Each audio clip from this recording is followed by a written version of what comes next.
Annie de Daignac est connue comme le loup blanc. Son prénom sonne haut et fort le terroir.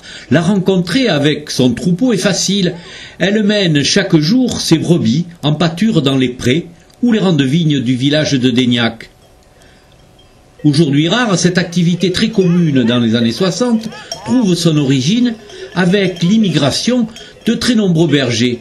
Ils arrivent des Pyrénées. Mon père est arrivé berger transhumant en 1956. Il est arrivé en train. À l'époque, les vignobles lurtons recherchaient des fumiers de brebis pour leurs vignes. Et il y avait beaucoup de bergers qui venaient. Mon père était en train, il y avait un wagon pour mon père, il y en avait 3 ou 4 du village de Sarrance. Il y avait une vingtaine de bergers dans le canton de Branne. C'était beaucoup de la vallée d'Aspe, la vallée d'Ossau.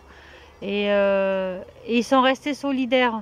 Quand ils arrivaient ici, ils étaient unis. Moi je me rappelle, enfant, les autres bergers qui venaient manger à la maison, nous on allait manger chez eux. Ils parlaient bernais parce qu'ici le Girondin ne parle pas bernais et c'est des bons souvenirs. Oui. Alors c'est je dirais ça a eu tendance à disparaître. Comment ça se fait que vous êtes encore là, vous?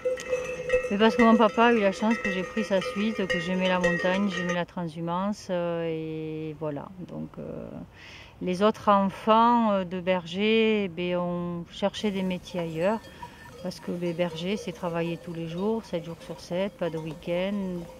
Pas les 35 heures en 2 jours, donc voilà.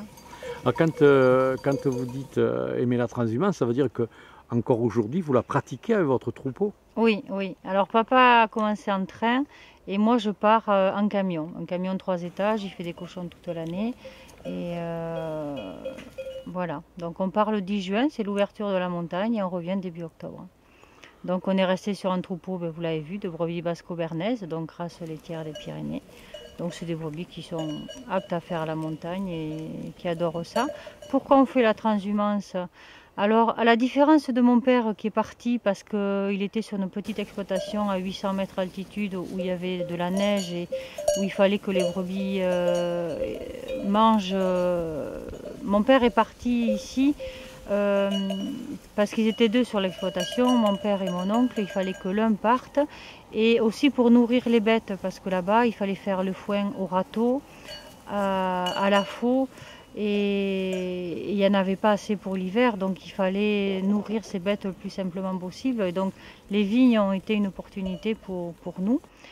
Et moi, c'est le contraire, je fais la transhumance car l'été ici, une fois qu'on a fait nos foins, il n'y a plus d'herbe. Et moi, je vais à la recherche de l'herbe à la montagne. Voilà, c'est aujourd'hui et autrefois, c'est 2 transhumances complètement différentes. Rendez-vous très bientôt. Nous irons à la découverte des productions élaborées par Annie dans sa bergerie.